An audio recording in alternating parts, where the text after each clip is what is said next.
제가 오늘 우리 성도님들을 많이 기다렸습니다. 너무나도 보고 싶고 뭐 하면서 기다렸겠습니까? 여러분들 기도하면서. 아멘. 우리의 삶은 기다림의 연속이라고 해도 과언이 아닙니다. 건강이 회복되기를, 어떤 문제가 해결되기를, 떠나간 분들은 돌아오기를, 경제적인 어려움이 떠나가기를 우리 모두 기다립니다. 그런데 그 기다림의 시간이 너무 길고 고통스러울 때 우리는 절망합니다. 오늘 본문도 바로 그 질문 속에서 나온 말씀입니다. 한 사람이 있습니다. 그는 단순히 어려운 정도가 아니라 모든 것에 무너진 자리에 서 있습니다. 그 사람이 바로 예레미야입니다. 여러분 혹시 예레미야의 별명을 아십니까? 눈물의 선지자라고 하죠. 왜 눈물의 선지자라고 불릴까요? 왜 그렇게 눈물을 많이 흘렸을까요? 당시 상황은 이렇습니다. 너무나도 처절했고 또 비통한 때였기 때문입니다. 하나님의 예언에 따라서 남유다가 바벨론에 의해 완전히 멸망을 당합니다.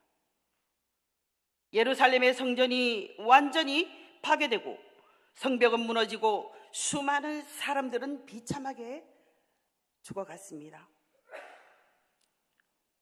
그 왕은, 마지막 왕 시드기야 왕은 두 눈이 뽑혀서 포로로 끌려갔습니다. 그리고 부녀자와 딸들은 몹쓸 짓을 당했습니다. 18개월 동안 바벨론에 의해서 포위되어서 그 어떤 것도 할 수 없었던 상황에 나중에는 먹을 것도 없고 기근이 들어서 부모가 자식들을 그 가마솥에 삶아서 먹는 그 때였습니다.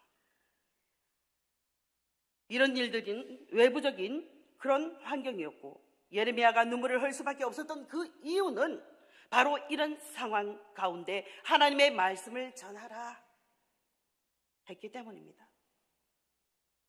아무리 말씀을 전해도 죄에서 돌이키지 않는 유다 백성들, 하나님의 마음으로 애통해하며 눈물을 흘릴 수밖에 없었다는 것입니다.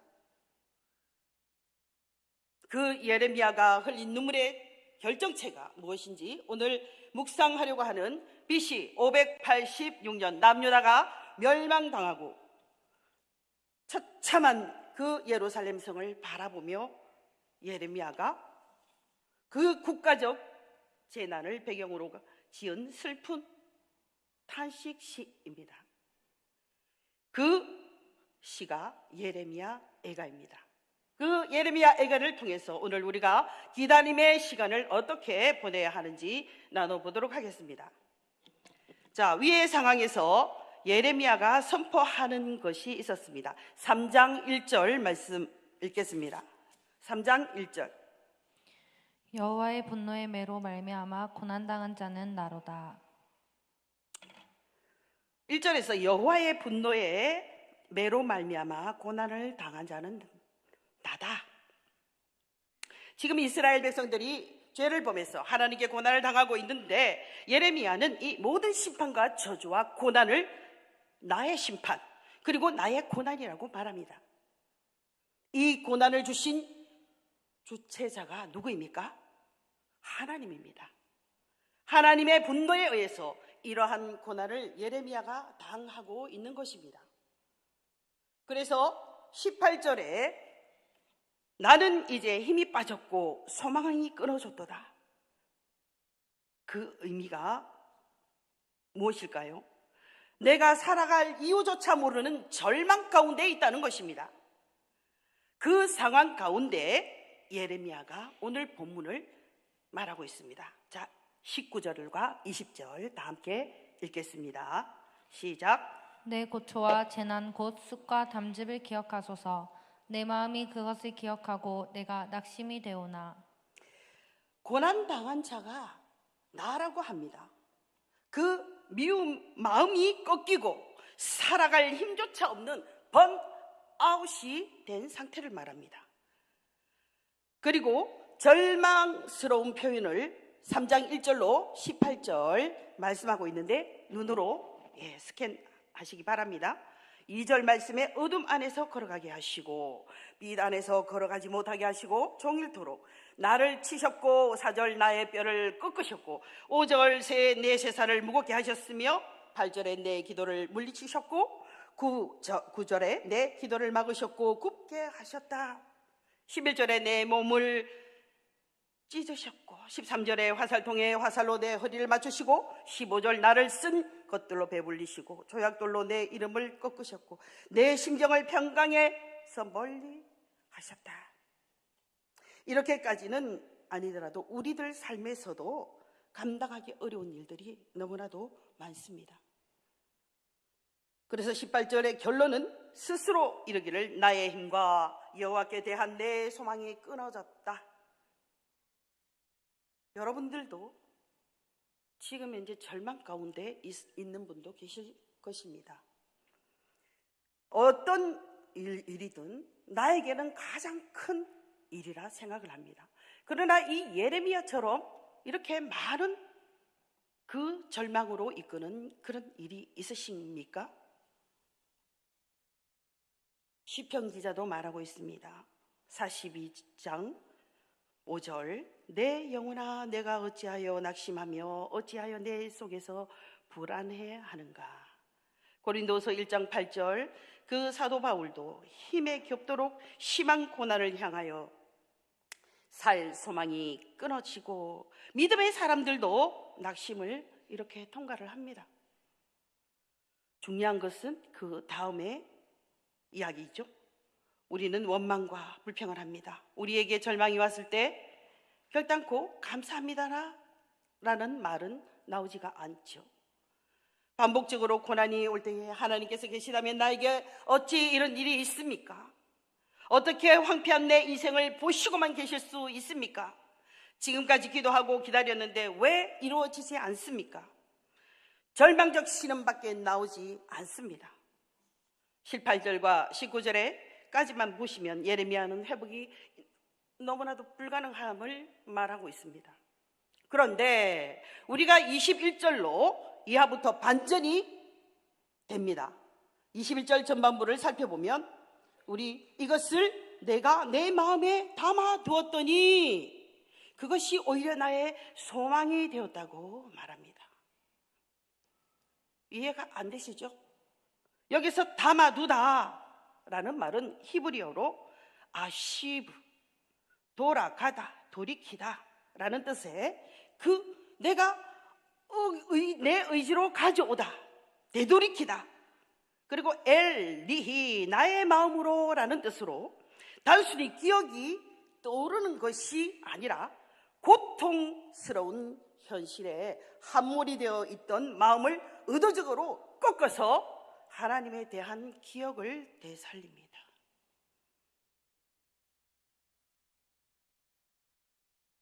미국의 철학자이자 심리학자의 아버지인 윌리엄 제임스라는 분이 한 말이 있습니다. 금세기의 가장 위대한 발견은 물리학이나 과학이 아니다. 금세기의 가장 위대한 발견은 사람의 생각이 인생을 바꿀 수 있다라는 것을 발견한 것입니다. 생각이 얼마나 중요한지를 알려주고 있는 글귀입니다. 우리 생각이 행동을 만들고 또 행동이 반복되면 습관을 만들어내고 습관이 한 사람의 인생을 결정한다라는 글입니다. 미국의 워싱턴 그 수산물 시장에서 있었던 일입니다. 어떤 인부가 그 냉동고에 들어갔는데 그 문이 닫혔습니다. 그 문은 밖에서만 열 수 있지 안에는 열 수가 없는 것입니다. 그런데 어느 누구도 열어줄 생각이 되어 있지 않기 때문에 거기서 얼어서 사망을 했습니다. 거기에 벽판에 쓰여진 글이 있었는데 그 몸이 얼어붙은 것 같고 견딜 수가 없고 정신을 차릴 수가 없다. 내가 이렇게 죽는구나. 7시간 후에 얼어 죽은 상태로 발견이 되었습니다. 그런데 알고 보니 그 냉동고는 고장난 냉동고였습니다. 그 온도는 13도였습니다. 능히 우리가 충분히 살아 있을 수 있는 그런 온도였습니다. 조사 결과 어떻게 나왔느냐?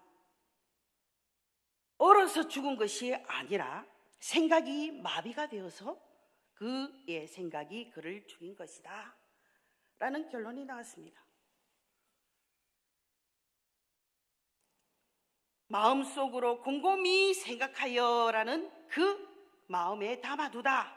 고난이라는 현실만 시선을 두지 말고 이제 하나님을 깊이 묵상하라. 그때 예레미야가 생각을 돌린 것입니다. 여러분들이 절망 속에 있다 할지라도 하나님을 알고 있는 분들입니다. 지금 여러분들에게 하나님께서 많은 답을 알려주셨습니다. 그런데 눈앞에 보인 시선에 담겨진 그런 일만을 여러분들이 보고 있는 것입니다. 문제를 묵상하지 말고 하나님을 묵상하십시오. 어려운 질병으로 고생하는 우리 분들도 너무나도 많지 않습니까? 내 아픈 것에 집중하지 말고 우리 하나님께서 이 아픔으로 나에게 어떤 일을 원하시는지 그 순간에 우리 하나님께서 돌아보시지 않는 것 같아도 우리 하나님은 그 아픔을 통해서 하나님 나라를 역사하신다는 것을 아셔야 하는 것입니다. 예레미야는 그때서 하나님의 말씀을 기억합니다. 예레미야 29장 10절로 11절 말씀 읽겠습니다. 예레미야 29장 10절로 11절 말씀, 자 함께 읽겠습니다. 시작. 여호와께서 이와 같이 말씀하시니라. 바벨론에서 70년이 차면 내가 너희를 돌보고 나의 선한 말을 너희에게 성취하여 너희를 이곳으로 돌아오게 하리라. 여호와의 말씀이니라. 너희를 향한 나의 생각을 내가 아나니 평안이요 재앙이 아니니라. 너희에게 미래와 희망을 주는 것이니라. 아멘. 자신의 비참한 처지만 바라보기보다 그 생각을 바꾸고 시선을 돌려서 하나님의 과거 은혜와 그분의 변치 않는 하나님의 약속을 기억해낸 것입니다. 소망은 상황에 좋아져서 일어나는 것이 아닙니다. 마음속에 무엇을 담아두느냐, 무엇을 생각하느냐에 달려 있음을 우리는 알아야 하는 것입니다. 사랑하는 성도 여러분, 지금 현재 하나님의 응답을 기다리십니까? 그리고 내 생활이 바뀌기를 원하십니까? 생각을 바꾸십시오. 그리고 하나님께서 말씀하신 이 약속을 우리는 반드시 믿어야 합니다. 이건 그냥 성경에 나오는 우리의 그냥 미셀러니 에세이가 아닙니다. 우리 하나님께서 육신이 말씀이 되어서 오신 그런 성경입니다. 그 말씀에 우리가 모든 것을, 시선을, 그 마음을, 생각을 둔다면 반드시 우리 하나님께서 하늘의 것으로 여러분들의 그 응답을 내려주실 줄 믿습니다. 우리가 또 상황으로는 수많은 참상과 재난과 절망 속에서 기다리는 동안에 우리는 예레미야가 절망 속에서 희망으로 우리가 나아가는 것을 보았습니다. 그렇다면 상황으로 수많은 참상과 재난의 절망 속에서 기다리는 동안에 또 우리가 어떻게 기다려야 합니까? 두 번째로 하나님을 바라보아야 합니다. 22절, 23절 다 함께 읽겠습니다. 여호와의 인자와 긍휼이 무궁하심으로 우리가 진멸되지 아니함이니이다. 이것들이 아침마다 새로우니 주의 성실하심이 크시도소이다. 아멘. 하나님의 성실하심을 발견하게 됩니다. 하나님의 성실하심이 무엇입니까? 변치 않는 우리 하나님의 약속을 우리 하나님은 이행하시는 분입니다. 아침마다 새로운 그 성실로 우리를 대하십니다. 그 일상을 항상 하나님이 우리와 함께 하신다는 것입니다. 그리고 고난 속에서도 항상 하나님이 우리를 붙드신다는 것이 하나님의 성실하심입니다. 예레미야가 절망 속에서 소망을 발견할 수 있게 된 것은 하나님의 인자와 긍휼을 발견했기 때문입니다. 하나님의 크신 성실하심을 발견했다는 것입니다.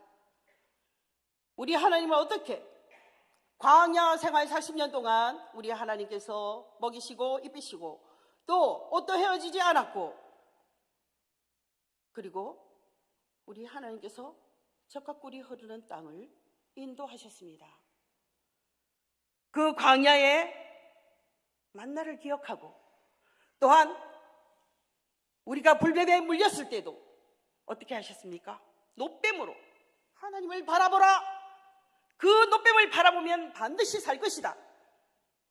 우리 현재도 그렇지 않은 줄 알고 계십니까? 지금도 하나님을 바라보십시오. 그 바라보는 가운데 반드시 여러분들이 역사가 일어나실 겁니다. 그 마음을 믿고 우리 하나님께서 주시는 그 말씀을 오롯이 믿을 때에 그 역사와 기적이 일어난다는 것입니다. 매일 아침에 가서 만나를 거두어라. 그리고 토요일은 그 배를 거두어서 주일날 먹어야 한다. 매일매일 하나님께서 하루하루 와서 거두어라. 그리 광야에서 어떻게 매일매일 와서 거둘 수가 있겠습니까? 있으면은 왕창 모아서 한꺼번에 쌓아놨다가 먹어야 되는 그런 광야입니다. 근데 왜 매일매일 우리 하나님께서 매일매일 그 성실하심을 보여주는 것입니다. 여러분들께서 아침마다 새로운 아침을 맞이하는데 여러분들이 하나님께서 그 성실하심을 늘 보고 계십니까? 여러분들 모르죠. 이렇게 앉아서 예배 드릴 수 있고 걸어갈 수 있고 모든 것을 먹을 수 있고 우리 일상생활을 할 수 있다는 이것이 날마다 우리 하나님께서 일상생활에 우리의 성실하심을 보여주는 것입니다. 그것을 감사하지 못하고 있다는 것입니다. 왜? 그 시선이 그곳에 있지 않으니까, 그 생각이 있지 않으니까, 왜? 세상에 보여지는 것만 생각하고 있으니까. 광야에서 주시는 만나는 우리가 하나님의 신실하심을 믿고 있는지 확인하는 시검석이 되는 것입니다. 오늘날도 아무리 고통스러운 상황에 던져졌다 할지라도 뒤를 돌아보며 우리는 이겨낼 힘이 없었지만 매일 아침마다 새로운 은혜로 우리에게 다가오시는 그 하나님, 그로 말미암아 이스라엘 백성들이 광야 땅을 지나고 우리도 광야 같은 이 세상을 이기고 주님 앞에 서야 한다는 것입니다. 우리가 준비되어서가 아닙니다. 하나님이 그 은혜, 그 긍휼이 끊임없는 신실하신 하나님이기 때문입니다.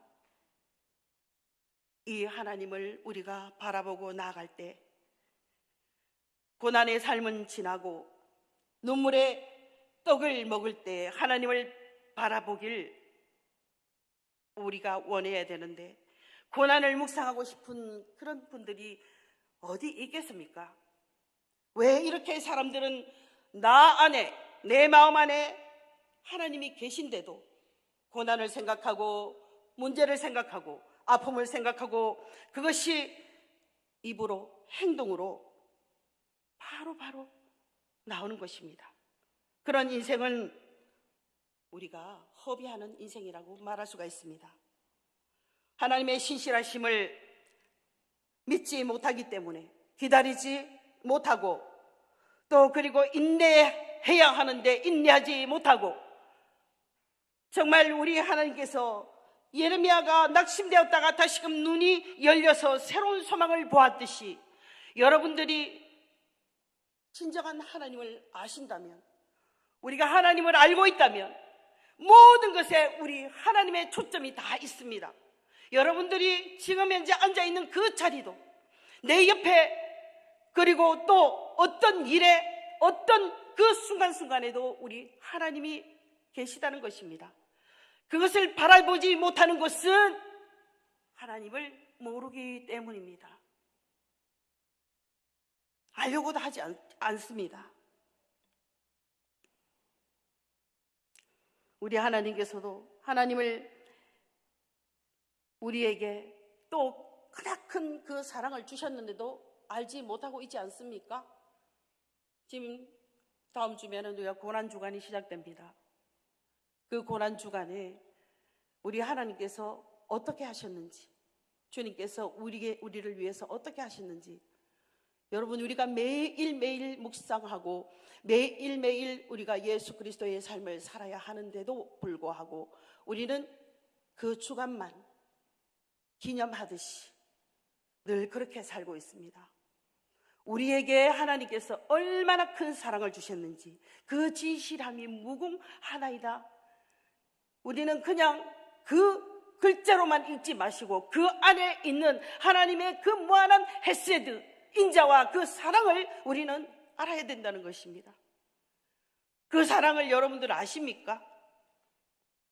그 사랑은요, 우리가 그 십자가에 우리가 달려야 했고, 우리가 조롱받아야 했고, 우리가 피를 흘려야 했고, 우리가 그 채찍에 다 맞아야 했던 그런 것을 우리 예수 그리스도께서 해 주셨습니다. 그 대속의 사랑을 여러분들은 어떻게 이 생활에 갖고 계십니까? 모두 다가 각자의 이 인생의 삶에 눈에 보여지는 것을 따라서 매일 내 생각, 내 처지만 생각하면서 여러분들 살고 있지 않습니까? 이제는 그리스도인들은 그 선을 넘어야 한다는 것입니다. 그곳에 안착해 있으면 되지 않는다는 것입니다. 그런데 여러분들, 내가 밖에 나가서 온 몸을 다해서, 온 힘을 다해서 여러분들 살고 있지 않습니까? 우리는 하나님의 창조물들입니다. 피조물들이란 말입니다. 그리고 우리는 청지기입니다. 착각하지 마십시오. 여러분들이 아무리 돈을 많이 벌어도, 여러분들이 정말 이름이, 명예가 높아도, 권력이 많아도 오직 우리 하나님의 그 하나님을 바라보지 않으면 결단코 그것이 오래 가지 못한단 말입니다. 우리 하나님을 인정할 때에, 우리 하나님의 높임을 바라볼 때에 여러분들이 그 자리를 계속적으로 지탱할 수 있으며 우리 하나님께서 칭찬하신다는 것입니다. 제가 여기 오면 항상 하는 말이 있죠. 잘난 척하지 마십시오. 여러분들은 그 몸 안에 그 분토를 넣고 다닙니다. 그러나 하나님께서 우리에게 유일하게 주신 것이 무엇입니까? 사랑입니다. 그 사랑, 십자가의 사랑, 그 십자가의 그 사랑을 여러분들이 매일매일 실천하신다면 우리 하나님께서 몸버려 죽으신 그 뜻을 너무나도 기쁘게 생각하고 너무나도 하나님께서 만족한다 말씀하시지 않겠습니까? 우리는 늘 자라나야 합니다. 자라나지 않는 것이 문제입니다. 하나님을 바라본다는 것은 우리가 하나님을 알고 있다는 것입니다. 그런데 여러분들, 아니에요. 그냥 하루 그냥 나한테 주어진 편하면 되고 내가 이것을 세워서 내가 해야지. 하나님께서 허락하지 않습니다. 우리 하나님 말씀에, 우리는 이 성경 말씀에 올바르게 다가가지 않으면 결단코 이루어지는 것이 없습니다. 우리에게 정말 우리가 하나님 앞에 어떤 기도를 하시나요? 그리고 어떤 응답을 받기를 원하시나요? 그 응답은 이 성경 안에 모두 있습니다. 여러분들이 어디에 시선을 두느냐가 문제입니다. 어떻게 생각하느냐가 문제입니다. 지금 현재 발등에 떨어진 그것을 보지 마시고 우리 하나님께서 이런 상황에 어떻게 하나님께서 해결하셨나를 반드시 보시고 거기에 응답을 매일매일 받는 여러분들이 되시기를 축원합니다. 우리 하나님께서는 바로 인자 그 자체 사랑입니다. 우리 하나님을 하나님 되게 우리는 하나님을 내 직속 부하로 생각하고 있어요. 우리를 만드신 분입니다. 착각하지 마십시오. 그리고 우리 하나님께서 만드신 것에 우리가 무엇을 해야 하느냐? 우리가 순종해야 돼요. 하나님께서 이 말씀 따라서 하라 하지 마라, 하나님께서 명하신 것에 우리는 순종해야 된다는 것입니다. 아멘 하면서 순종해야 하는 것입니다. 여러분들 성경 많이 읽으시죠? 그 성경 읽는 곳에서 여러분들이 하나님의 이제는 그 읽는 것만으로 만족하지 마십시오. 이제는 걸어가야 합니다. 행해야 됩니다. 그렇게 해서 여러분들이 하나님이 살아계심과 우리 하나님이 주권자이심을 확실히 알아서 우리 하나님을 기쁘게 해드리는 여러분들이 되시기를 축원합니다. 또한 우리가 기다림이 힘든 이유는 우리 하나님이 나를 잊으셨나? 나의 기도를 듣지 않으시나? 우리 하나님께서는 그렇지 않습니다. 로마서 5장 3절에서 4절 말씀을 보시면 다만 이뿐 아니라 우리가 환난 중에도 즐거워하나니 이는 환난은 인내를, 인내는 연단은 소망을 이루는 줄 알미라. 우리 하나님은 절대로 우리가 잘못된 것을 원치 않습니다. 우리 하나님께서는 우리가 정말 절망 속에 있는 것을 원치 않습니다. 하나님께서는 우리의 희망이요 소망이요, 우리 하나님께서 우리에게 가장 좋은 때에 가장 좋은 방법으로 가장 좋은 것을 주시려고 얼마나 고군분투하고 계신지 모릅니다. 여러분들 하나님이 그렇게 성실하신 것을 여러분들이 그렇게 아신다면 이렇게 안일하게 있을 수가 없습니다. 우리 하나님께서 우리에게 주시는 여러분들의 삶 가운데 떠올리기 싫은 모든 문제들, 건강 문제, 사업 문제, 자녀들의 문제, 고부 간의 갈등, 부부 간의 갈등, 그리고 과거의 수치, 불확실한 미래, 또 피하고 싶은 고통의 모든 것들을 우리 하나님께서 주실 때에는 반드시 우리 하나님께서 우리의 그 연단 과정을 통해서 완전하게 나를 바라보라. 이 세상에는 결단코 너의 저 응답이 없다. 오직 나만 보라. 그러면 우리 하나님을 바라보려면 우리가 어떻게 해야 합니까? 답이 어디에 있습니까? 우리 하나님의 말씀에 있고 이 예배에 있고 우리의 그리스도인들의 교제에 있습니다. 그런 것들을 여러분들이 많이 소홀히 하시지 않습니까? 늘 말씀 귀에는 정말 그것이 내 귀가 막히도록 그렇게 다 듣고 있지만은 그 응답이 딴 곳에 있지 않습니다. 죄송합니다만은 이 말씀 안에 다 있어요. 여러분들이 교회에 나와서 하나님 하고 기도하면서 아버지 하나님 앞에 기도하고 응답 주십시오. 말씀에 순종해 보십시오. 모든 것이 만사가 형통이 될 것입니다. 우리 기다림, 우리 하나님을 하나님 되게 하고 하나님 되게 하는 것이 무엇이냐? 우리는 매일 선포해야 합니다. 하나님은 살아계셔서 역사하시는 사랑이십니다. 하나님은 불가능이 없으십니다. 하나님은 긍휼을 하십니다. 그 긍휼이 무한하십니다. 하나님을 통해 성숙한 신앙 인격으로 연단시킬 때에 그 파멸로 결단코 이끄시지 않습니다. 우리에게 하나님께서 고린도전서 10장 13절 말씀에도 우리에게 감당하지 못할 시험은 결단코 주지 않는다. 그 시험이 우리에게 닥쳤을 때 피할 길도 주신다.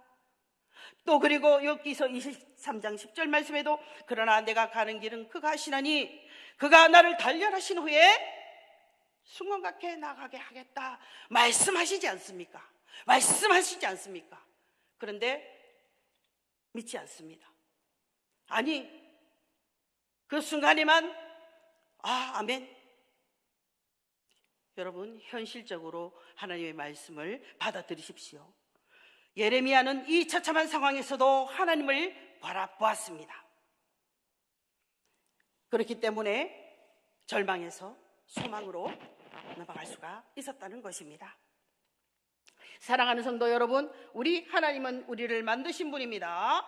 또 하나님 댁에 우리가 할 때에 반드시 여러분의 모든 일들에서 응답하게 되실 줄 믿습니다. 그리고 기다리는 동안에 하나님의 신실하심을 믿고 우리가 구원을 잠잠히 기다리라라고 말하고 있습니다. 25절과 26절 다 함께 읽겠습니다.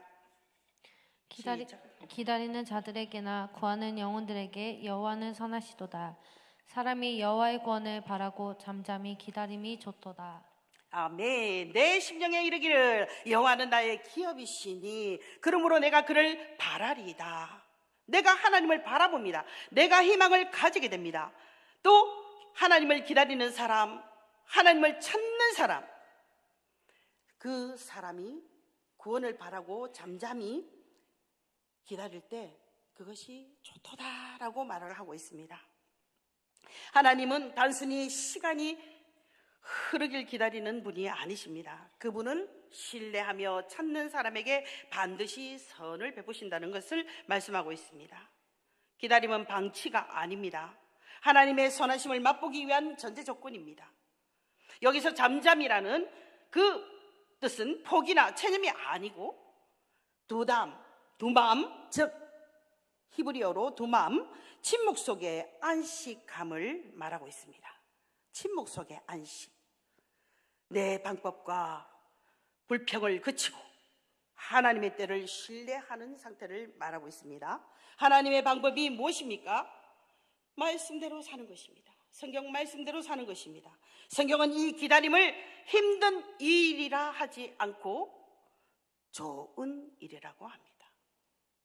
여러분들이 모를 때에는 힘든 일 같지만 하나님께서 원하시고 바라시는 그 뜻에 합당한 그 일을 알 때에는 좋은 일이라고 합니다. 하박국 2장 3절 말씀에 이 묵시는 정한 때가 있나니 그 종말이 속히 이르겠고 결코 속이지 아니하리라. 비록 더딜지라도 기다리라. 지체되지 않고 반드시 응하리라. 이 또한 하나님 말씀입니까? 아닙니까? 이 말씀을 믿으십시오. 조금 기다리면은 모든 것이 다 이루어질 수 있다는 것입니다. 내 시간표와 하나님의 시간표가 다를 때 하나님의 정한 때를 신뢰하며 인내해야 함을 말해주고 있습니다. 기다림의 시간은 우리 인생의 시계가 멈춘 것이 아닙니다. 오히려 뿌리가 단단히 깊어지는 것입니다.